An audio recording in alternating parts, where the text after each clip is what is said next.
کہ دونوں مصرے ہم ردیف ہیں، ہم قافیہ ہیں، وہ مطلع ہو گیا. لیکن کبھی کبھی شاعر جو ہے اس کے اوپر آمد ہوئی اور اس نے دوسرا شعر جو ہے وہ بھی مطلع جیسا ہی لکھ دیا، یعنی اس کا پہلا مصرع اور دوسرا مصرع دونوں ہم ردیف ہم قافیہ ہو گئے، تو وہ بھی مطلع کی حیثیت رکھتا ہے. تو اس کو پھر ہم حسن مطلع یا مطلع ثانی، ثانی کا مطلب ہوتا ہے دوسرا، اس کو ہم کہتے ہیں حسن مطلع. پہلے والے کا نام ہو گیا مطلع، دوسرے والے کا نام ہو گیا حسن مطلع. مطلع کا حسن بڑھا رہا ہے، خوبصورتی بڑھا رہا ہے. تو اس کی مثال کیا ہے کہ جیسے کسی صورت نمود سوز پنہانی نہیں جاتی، بجھا جاتا ہے دل چہرے کی تابانی نہیں جاتی. یہ ہو گیا مطلع. اب حسن مطلع کیسے ہوگا؟ اگلا مصرع، نہیں جاتی کہاں تک فکر انسانی نہیں جاتی، مگر اپنی حقیقت آپ پہچانی نہیں جاتی. 4 کے 4 مصرے جو ہیں ان 2 اشعار کے، وہ تمام کے تمام اپنی قافیہ اور ردیف اس میں شامل ہے. تو یہ ہمارے پاس پہلا شعر جو ہے وہ مطلع کہلائے گا، اور جو دوسرا شعر ہوگا وہ غزل کا عام شعر نہیں ہے بلکہ وہ اس کا حسن مطلع ہے.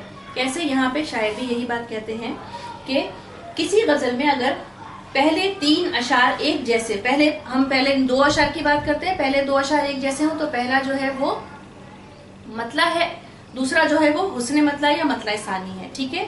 لیکن اگر تیسرا شعر بھی اس نے مطلع جیسا ہی کہہ دیا، اس میں بھی ہم قافیہ ہم ردیف ہو گیا، تو اس کو کیا کہیں گے؟ اس کو ثانی تو نہیں کہیں گے نا، مطلع ثانی تو نہیں کہیں گے. تو اس کا نام کیا ہو جائے گا؟ اس کو جو ہے ہم تیسرے والے شعر کو، پہلے والا شعر جو ہے وہ مطلع، دوسرے والے شعر کو ہم کہیں گے، یہاں پہ جو لکھا ہوا ہے زیب مطلع. ٹھیک ہے، زیب مطلع. اور تیسرے والے کا نام پھر ہم ہو جائے گا حسن مطلع. ٹھیک ہے، پہلا والا مطلع، دوسرے والے کا نام مطلع ثانی یا زیب مطلع، اور تیسرے والے کا حسن مطلع. ٹھیک ہے. اس صورت میں جب 3 آئیں تو، اور اگر 2 ہے تو زیب مطلع ہٹا کے ہم اس کا نام حسن مطلع یا مطلع ثانی کر سکتے ہیں. اچھا، یہ چیز ہمارے پاس ہو گئی. کبھی کبھی ایسا ہوتا ہے کہ یہ بہت ریئر ہے کہ کسی شاعر نے پوری کی پوری غزل ہی اسی طرح سے لکھ دی. ٹھیک ہے. تو ایسی غزل جس میں سارے کے سارے اشعار مطلع ہوں اسے سند مطلع، یا آپ اپنے پاس نوٹ کر لیجئے، سند مطلع کہتے ہیں، یا کچھ شاعر اسے مطلع بند بھی کہتے ہیں. جب پوری غزل کے، بے شک کتنے ہی اشعار ہوں، پوری غزل کے اشعار میں ردیف قافیہ آ رہا ہے، ایک ہی دونوں مصروں میں، ہر شعر کے دونوں مصروں میں ردیف قافیہ آ رہا ہے، تو پھر اس کو ہم کہتے ہیں سند مطلع یا مطلع بند. ٹھیک ہے. غزل کا سب سے اچھا شعر جو ہے وہ کہلایا جاتا ہے بیت الغزل. بیت کہتے ہیں شعر کو. 2 مصرے ہو گئے، دونوں مصروں کو شعر بنا دیا، شعر کو بیت بھی کہا جاتا ہے. بیت الغزل یا شاہ بیت بھی کہا جاتا ہے، جو غزل کا سب سے اچھا شعر ہوتا ہے، یا جس کے اوپر شاعر کو بہت زیادہ پسندیدگی کا اظہار کیا جاتا ہے، زیادہ واہ ملتی ہے. اس شعر کو پھر وہ شاہ بیت بھی کہہ دیا کرتے ہیں، یا شاعر کا اپنا پسندیدہ شعر. ٹھیک ہے. یا قاری کا اپنا پسندیدہ شعر، وہ بھی اس کو مقام دے سکتا ہے کسی بھی شعر کو. اب یہاں پہ ہم اپنی جو کتاب میں لکھی ہوئی ہے، ہم اپنی جو تعریف ہے وہ مکمل کرتے ہیں کہ مطلع جو ہے اس کے لفظی معنی جو ہے وہ طلوع ہونے کی جگہ کے ہیں. طلوع ہونے سے مطلب یہ ہے کہ شروعات ہو رہی ہے، غزل کہنے کی شروعات ہو رہی ہے، شاعر پہ جو ہے وہ اشعار کا نزول ہو رہا ہے، اشعار اس کے اوپر آمد ہو رہی ہے، شروعات ہے، آگے پہلا شعر ہے، آگے مزید اشعار آنے والے ہیں. تو یہ مطلع اس لیے کہا جاتا ہے کہ طلوع ہو رہا ہے، ابھی پوری کی پوری غزل آنی باقی ہے. یہاں پہ طلوع ہونے کی جگہ کے ہیں، گویا غزل کی ابتدا جس شعر سے ہوتی ہے وہ مطلع کہلاتا ہے. مگر قصیدہ ہم آگے پڑھیں گے. قصیدہ جو ہے وہ نظم ہوتی ہے جس میں تعریف بیان کی جاتی ہے. تو مگر قصیدہ کے پہلے شعر کو بھی مطلع کہا جاتا ہے، کیونکہ غزل قصیدہ سے ہی بنتی ہے، تعریف کی جاتی ہے. محبوب کی قصیدے میں جو ہے وہ تعریف کا معیار الگ ہوتا ہے. جب ہم قصیدہ پڑھیں گے تو پھر وہ ڈیٹیل میں بات بتاؤں گی.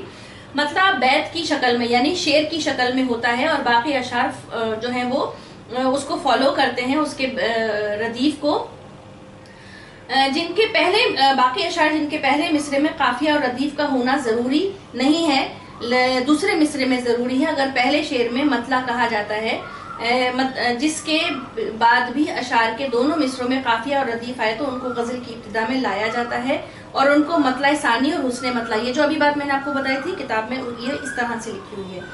مطلع کو غزل کے تمام اشعار کے مقابلے میں جاندار، زوردار اور اجاگر ہونا چاہیے تاکہ پڑھنے اور سننے والے کی توجہ اپنی طرف کھینچ لے، اور زبان کے منفرد اردو زبان کے منفرد شاعر جو ہیں انہوں نے ان کے یہاں پہ شاعروں کے نام لکھے ہوئے ہیں اور ان کے مطلع کی یہاں پہ کافی ساری ایگزامپلس دی گئی ہیں۔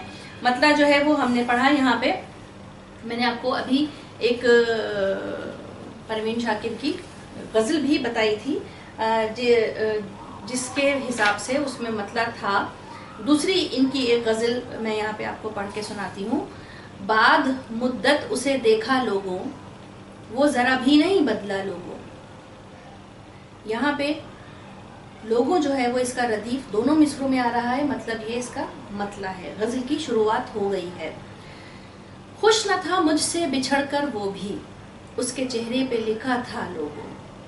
یہ اس کا دوسرا شعر ہے، لیکن اس شعر کا جو پہلا مصرع ہے وہ ہمیں مطلع نہیں نظر آ رہا، نہ حسن مطلع نظر آ رہا ہے۔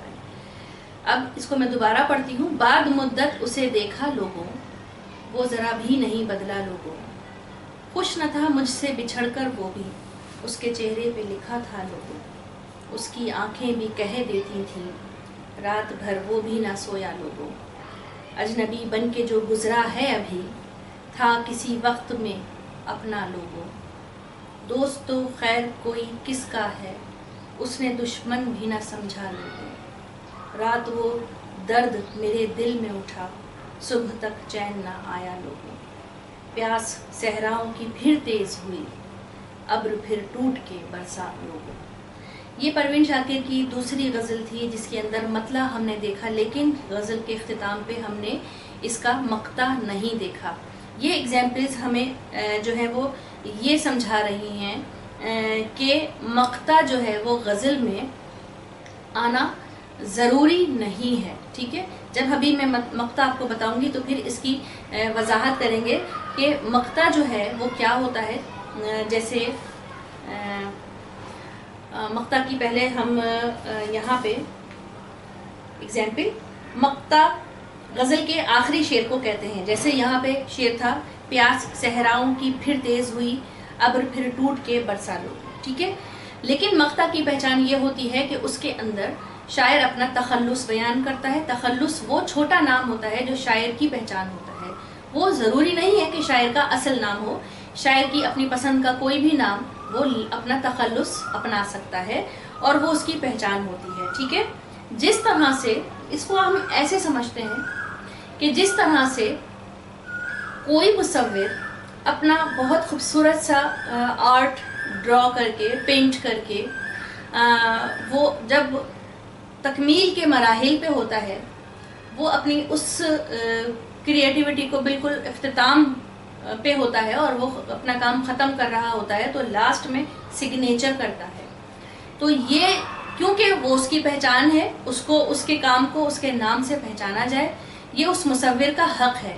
اسی طرح سے ہم مقطع کو سمجھیں گے کہ مقطع غزل میں آنا ضروری نہیں ہے۔ غزل کے باقی اشعار کا مقطع سے کوئی تعلق نہیں بنتا، صرف اور صرف مقطع اس لیے لایا جاتا ہے تاکہ جو اوپر کی غزل ہے اس کو منسوب کیا جائے اس شاعر سے، وہ اس شاعر کی پہچان ہے، وہ ایک طرح سے اس کا جو وہ ایک آرٹ ہے جو اس نے اشعار کی صورت میں کاغذ پہ سجایا ہے، غزل سجائی ہے، وہ آخری شعر جو ہے وہ اس کا سگنیچر ہوتا ہے کہ وہ یہ بتا دے کہ یہ میری غزل ہے۔ تمام شاعر اس چیز کو فالو کرتے ہیں۔ کچھ غزلوں میں ہمیں مقطع نظر نہیں آتا، تو جب غزل کا آخری شعر جو ہے وہ ہمیں شاعر کا نام بتا رہا ہے تو اس کا مطلب ہے وہ مقطع جو ہے ہم اسے پکاریں گے اس شعر کو۔ لیکن غزل کا شعر آخری ہے، جیسے پروین شاکر کا یہ لاسٹ شعر تھا، اس میں ان کا مقطع تخلص نہیں تھا، تو جس میں تخلص نہیں ہوگا پھر وہ آخری شعر کے نام سے ہم اس کو پہچانیں گے کہ یہ ہے غزل کا آخری شعر، ہم اسے مقطع نہیں کہیں گے. یعنی مقطع میں شاعر کا تخلص آنا ضروری ہے. سمجھ گئے؟ اب ہم یہاں پہ مقطع کی مزید پہچان کرتے ہیں، تعریف دیکھتے ہیں کہ غزل کے آخری شعر کو جس میں شاعر اپنا تخلص استعمال کرتا ہے مقطع کہتے ہیں. مقطع کے لفظی معنی اس مقام کے ہیں جہاں بات ختم ہو جائے یا کٹ جائے. غزل کے علاوہ قصیدے کا آخری شعر جس میں شاعر اپنا تخلص لائے مقطع کہلاتا ہے. اگر تخلص استعمال نہ کیا جائے تو اسے آخری شعر کہا جاتا ہے، مقطع نہیں کہتے. مقطع عام طور پر شاعر کے تعارف اور پہچان کو سامنے لاتا ہے. اکثر مقطع صرف تخلص لانے کے لیے ہی کہے جاتے ہیں. بڑے شعراء نے مقطعوں میں بھی بڑے بڑے عمدہ مضامین بیان کیے ہیں. ضروری نہیں ہے کہ مقطع میں کوئی میسج ہو، کوئی بات ہو، کوئی تعریف ہو، بلکہ صرف شاعر کا نام ہوتا ہے اور وہ ردیف کو فالو کرتا ہے، وہ مقطع ہے. لیکن بڑے بڑے شعراء نے مقطعوں کو بھی اپنی اہم باتیں بیان کرنے کے لیے استعمال کیا ہے. یہ تھا ہمارا مقطع.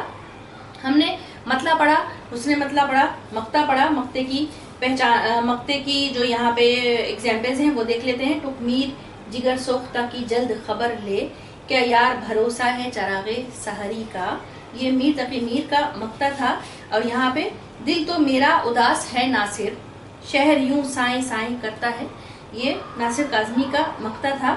مقام فیض کوئی راہ میں جچا ہی نہیں، جو کوئے یار سے نکلے تو سوئے دار چلے، یہ فیض احمد فیض کا مقطع ہم نے یہاں پہ دیکھا. اس کے علاوہ جو ہے وہ ایک غزل یہ بھی جو ہے وہ ہمیں دکھائے گی کہ ہم کس طرح سے مطلع اور اس کے بعد حسن مطلع. یہاں پہ آپ مختلف غزلیں پڑھیں گے تو آپ کو پتہ چل جائے گا. یہ ہے پروین شاکر ہی کی کتاب سے، خوشبو سے. سما کے ابر میں برسات کی امنگ میں ہوں، ہوا میں جذب ہوں خوشبو کے انگ انگ میں ہوں، فضا میں تیر رہی ہوں صدا کے رنگ میں ہوں، لہو سے پوچھ رہی ہوں یہ کس ترنگ میں ہوں. یہ اوپر کا جو تھا وہ مطلع، اور دوسرا شعر جو ہے وہ اس کا حسن مطلع یا مطلع ثانی ہے. دھنک اترتی نہیں میرے خون میں جب تک میں اپنے جسم کی نیلی رگوں سے جنگ میں ہوں، بہار نے میری آنکھوں پہ پھول باندھ دیے، رہائی پاؤں تو کیسے حصار رنگ میں ہوں.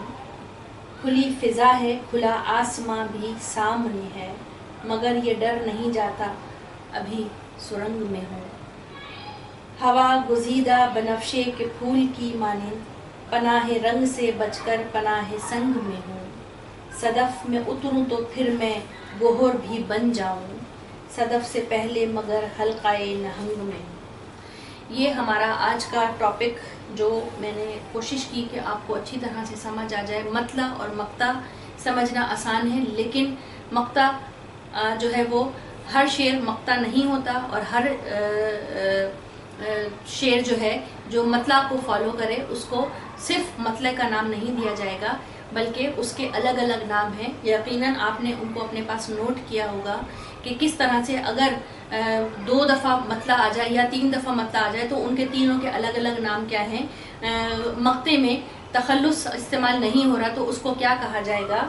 پوری کی پوری غزل ہی اگر مطلع کے حساب سے لکھی گئی ہو، دونوں مصرے ہر شعر کے ردیف اور قافیہ بیان کر رہے ہوں، تو اس غزل کو کیا کہا جائے گا. یہ تمام چیزیں آپ کے پاس نوٹ کر لیجئے.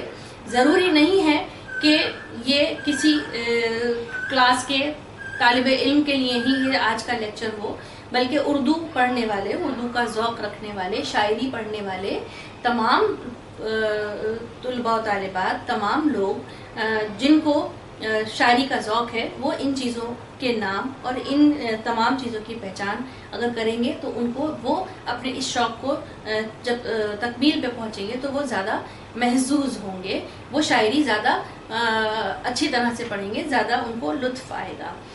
یا اپنی نوٹ بک میں اسٹوڈنٹس جو ہیں وہ اپنی نوٹ بک میں نوٹ کیجئے چیزوں کو. نیکسٹ لیکچر کا انتظار کیجئے، وہ بھی شاعری سے ہی کے حوالے سے ہی کچھ نہ کچھ یقیناً آپ کے لیے بہتر ٹاپک ہوگا، آپ کے لیے فائدہ مند ٹاپک ہوگا. اپنا یہاں پہ اب خیال رکھیے گا، اجازت دیجیے، کوشش کیجیے کہ آپ جو بھی چیزیں سیکھتے ہیں اس کو فوراً نوٹ کر لیا کیجیے. اپنا خیال رکھیے گا. اللہ حافظ.